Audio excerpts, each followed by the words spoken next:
everybody, Ross with Coinsncoffee here, and today I'm going to be sorting through my copper pennies that I have found coin roll hunting. And what I like to do is I separate them into their different decades: 50s, 60s, 70s, and the 80s. And I'd like to discuss today, are copper pennies worth keeping? Now, I know a lot of people who hunt pennies, they like to pull out all the copper. As you know, all the pennies from 1981 and under are 95% copper, and then the other 5% is a mixture of zinc and tin. In 1982, copper was more expensive than a penny a piece, so they started making it a zinc planchet with copper plating on the outside, and there were both copper and zincs for they were both minted that way for 1982. So we pull out copper because each copper penny has 2.2 cents worth of copper in each one. So you always get double your face value in copper. Right now, disclaimer, it is illegal to melt down pennies for their to melt them down and then to sell them at a profit as copper. Now, one of these days, could be today, could be tomorrow, could be 20, 50 years from now, the penny will be gone. The penny will not last forever. It's just one of those facts of life. And once the penny ceases to be a legal denomination, then it will be legal to be able to melt them down for its copper value. So, is it worth actually saving your copper cents for that to happen one day?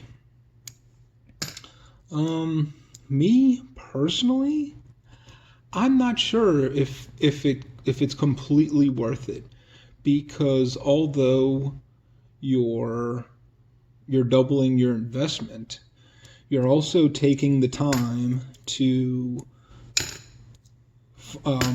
extract those pennies.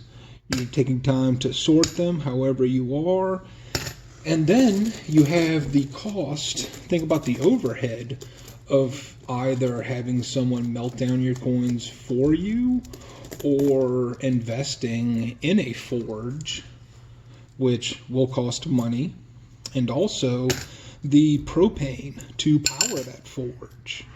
And are you going to still make a profit at the end? I haven't crunched the numbers exactly on it, but it just right off the top of my head doesn't seem like it would be worth it. Now, me personally, I obviously keep my copper pennies. I do like to, like I said, sort them by the decades, and then I go back and search for any kind of little minor varieties, because if I'm doing a penny hunt and I'm seeing old crusty 70s or 60s, I'm not going to search and look under the microscope every single one trying to find something. I save that for a rainy day. So, and I like to organize, so to me, it's a little bit more time well spent. The answer is going to be different for everybody. What do y'all think? Do any of you keep your copper pennies, or do some of you feel like it might not be worth it? Do any of y'all actually have a forge and you might be melting out any kind of like copper scrap metal that you might find? Let me know in the comments section. I'm curious to know. To me, doing melts and pours is very interesting, and something I've always wanted to do. I always wanted to try blacksmithing. It's just that thought of bending metal to your will that is very alluring to me. Now,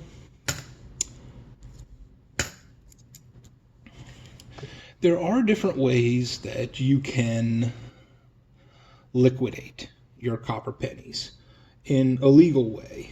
You can take nicer coins like this and try to sell them as BU rolls on eBay or something. And you might not find a whole lot of success with it, but it's definitely still a way to be able to sell them. To try to get them out of more than just face value. No, that's the wrong one. One of the things that I find appealing about copper pennies is it brings me back to the day that our coins were actually worth something intrinsically. Paper money has always just been worth what we say it's worth. But back when our coins were made out of copper and silver, you actually had some value to back up against that denomination. And it gave everything just a little bit more substance than what we have today.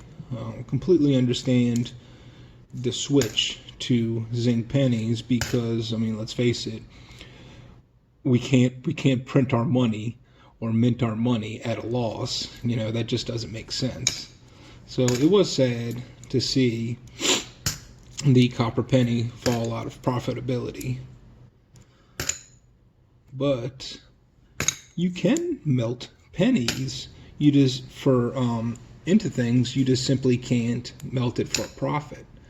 And if you're a fan of pouring, and you ever watched Big Stacked D, he actually took he's in Australia, and he took $25 of pennies and melted it down and forged a sword out of it, which I think that's awesome.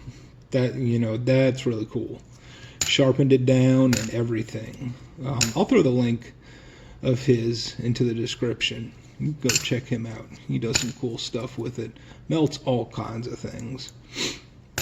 But back to our purposes, I'm not 100% sold that hoarding copper pennies to simply melt them into copper bullion is profitable. The price of copper really needs to skyrocket. And that's not out of the realm of possibility. Copper is so versatile, has so many functions. And it could be very well that within the next 20 or 50 years that its price does go up, and that that might coincide with the dissolution of the penny. And so then, yes, it could very well be worth it. I think it's a good idea to hold on to. For my purposes, I think I like holding on to little pieces of history. And if ever that day comes and I can melt these down for a value, that would be great. So be it. That is definitely not the plan that I have going forward. I need something for myself just a little bit more convincing to be able to make that kind of investment, so I don't always keep all of my copper cents. So once I have all of these sorted, I like to then roll them up and box them up, and then I keep boxes of 60s and boxes of 70s and boxes of 80s, and then I do a hunt with them, like you've seen with the I Love the 60s video. And I do plan on doing that with the 70s and the 80s as well. So it just offers something just a little bit different than normal coin roll hunting, and it has a very cool feel when you're opening up entire rolls from a certain decade. It's almost like you went back in time and you're coin roll hunting like that. So again, let me know in the comment section if you like stacking your copper pennies, if there's a certain way that you like to organize them, or that you feel that they are definitely worth investing in to one day melt them down. All right, this has been Ross with Coins and Coffee, y'all. Thank y'all for watching, and I'll catch you next time.